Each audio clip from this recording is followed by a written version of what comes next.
Hai, nama gue Putri Bintang Anjani. Umur gue sekarang masih 16 tahun. Aktivitas gue sekarang masih jadi pelajar di salah satu SMA. Nama gue Muhammad Arif Sikardo. Gue biasa dipanggil Arif.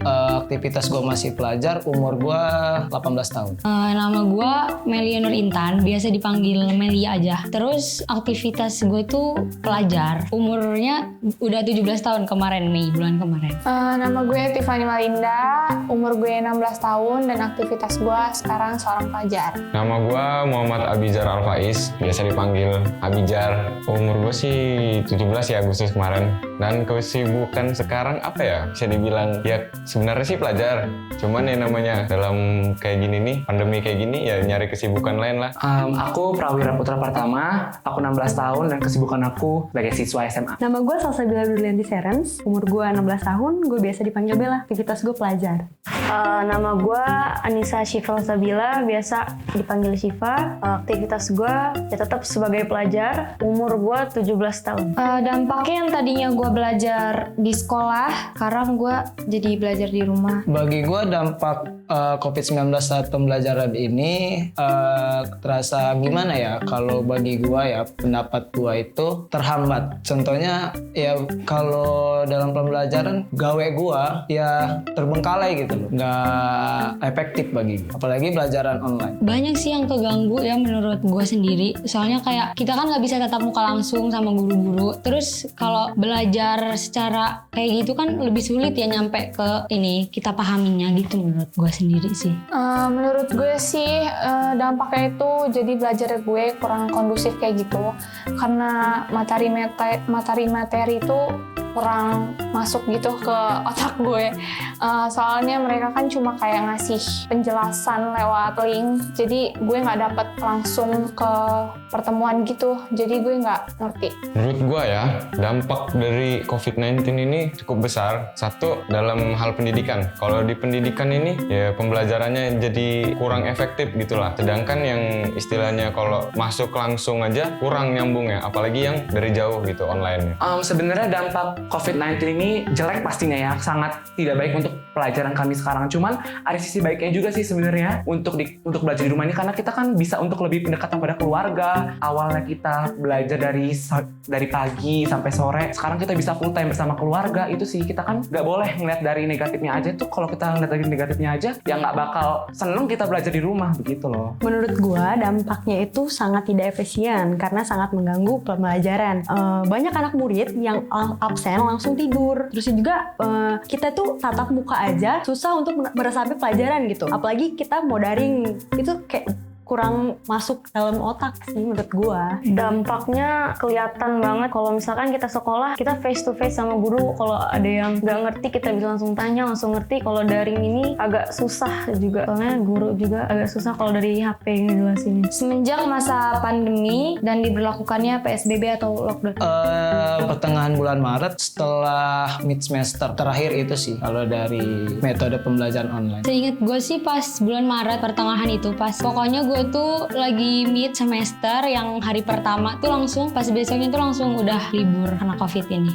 Ini tuh dari pertengahan Maret. Kita udah mulai daring tuh dari pertengahan Maret sampai sekarang masih berjalan. Kemarin itu pas Maret, pas lagi ulangan hari terakhir itu, pokoknya 7 hari kalau nggak salah itu ulangan, jadi cuma 5 hari karena emang udah pandemi itu, jadi diliburin langsung. Seingat aku Maret ketika kita sedang ujian tengah semester. Sejak Maret ya pemerintah ngeluarin istilah lockdown. Seingat gue mulai daring ini dari bulan Maret. Sekarang sih gue masih pakai smartphone karena menurut gue kalau gue pakai laptop agak ribet aja gitu. Device gue yaitu handphone bagi gue, karena di sekolah gue nggak mau pakai laptop, nggak terlalu berguna bagi gue. Kalau gue kadang handphone, kadang juga laptop. Soalnya kalau handphone itu kan untuk mengakses ininya sih kayak aplikasi-aplikasi. Kalau Zoom tuh lebih ke laptop.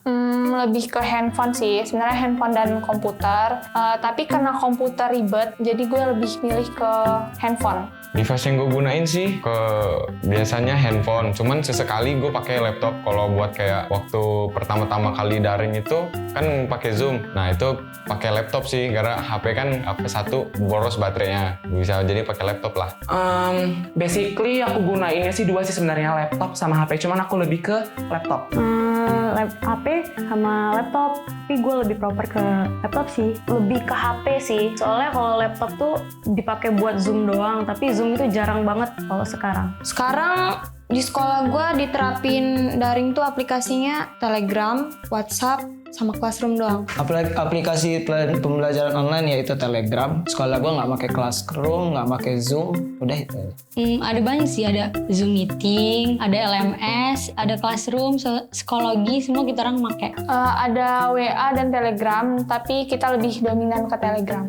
Aplikasi kalau dari pertama-tama ini sih lebih ke Telegram sama Classroom. Kalau kayak Zoom itu jarang sih. Kalau dulu zaman kita masih kelas 11, itu aku makainya Classroom. Sekarang udah move ke Telegram karena itu bisa satu angkatan. Kalau di sekolah gue tuh aplikasi ada Google Meet, Google Classroom, udah itu ada LMS. Awal-awal itu Telegram sama Classroom, cuman sekarang lebih ke Telegram, terus ada beberapa guru juga yang masih pakai WhatsApp. Sekarang yang gue jalanin sekarang sih, yang mau belajar ya pintar, yang nggak belajar ya cuman absen doang, tambah bodoh. Kan kalau kita belajar di sekolah kan ada guru yang mantau. Kalau kita di rumah kan kita bisa tidur lagi atau kita main.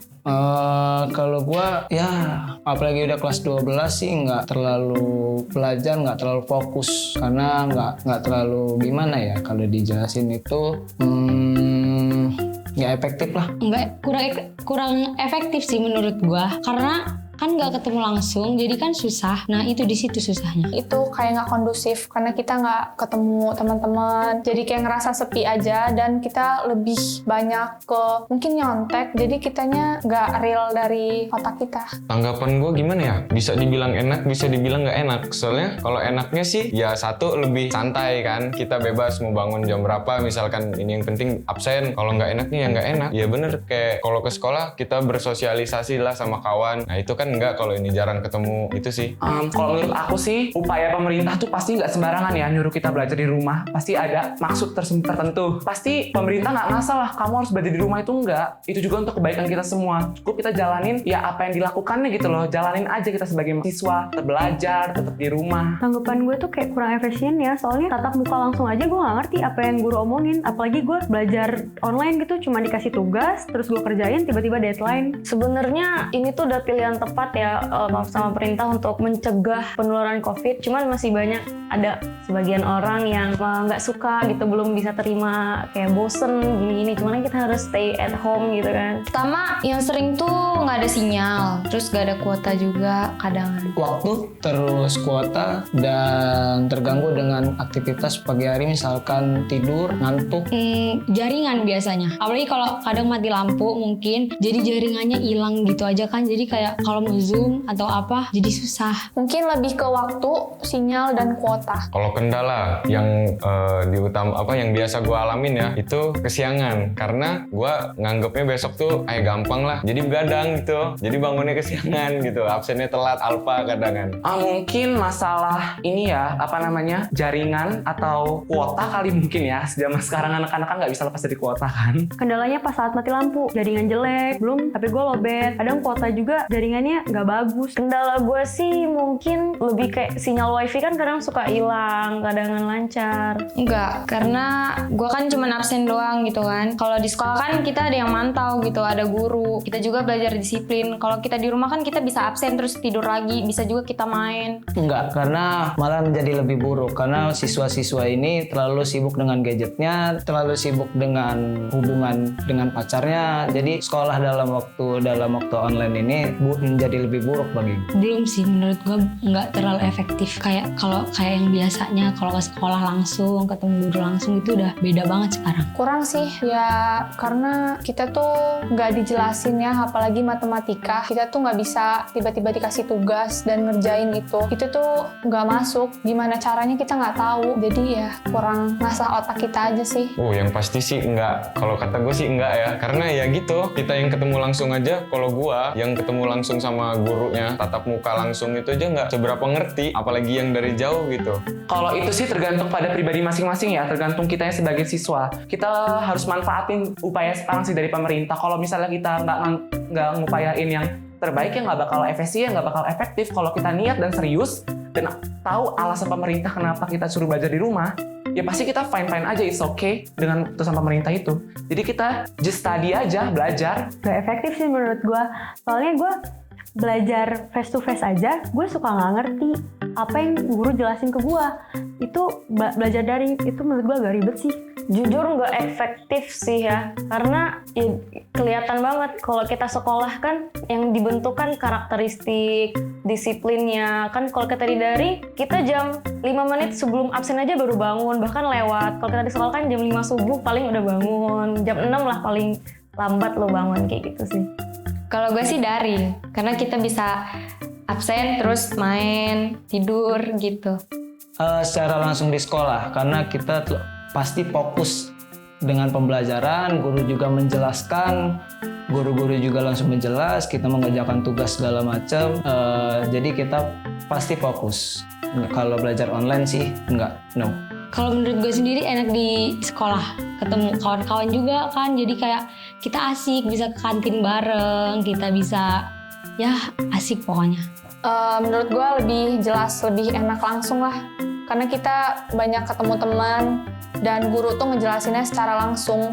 Jadi kita nanyanya pun enak. Ada enaknya di rumah, ada enggaknya, ada ya dibandingin lah dari kedua itu. Kalau di rumah ya pasti satu tadi lebih santai, sama bebas lah. Kalau di sekolah kan harus tertib gitu kan, pakai dasi. Ini nggak bebas, bangun tidur buka HP langsung. Ya kalau nggak enak enaknya belajar di sekolah ya itu kita ada gimana ya, pagi-pagi tuh ada kegiatan bangun, ada targetnya apa gini, kita harus sekolah gitu. Yang pastinya kita sebagai siswa juga pengen sih belajar di sekolah, pengen ketemu teman-teman, guru, bapak ibu guru mungkin kayak tadi, atau teman-teman sekalian. Tapi kan sebenarnya itu tergantung sih. Kalau aku mah fine-fine aja, mau di rumah mau di sekolah, yang penting kita belajar, kita serius, it's okay, you deserve. Lebih enak secara langsung sih, soalnya gue bisa belajar langsung sama guru gue, terus juga gue bisa ketemu sama teman-teman gue, abis pulang sekolah gue bisa langsung main. Cara langsung di sekolah kalau gue, karena ya kita sosialisasinya lebih banyak berinteraksi, jadi ya lebih enak sekolah aja. Pak Nadiem Makarim. Mendikbud kita Nadiem Makarim.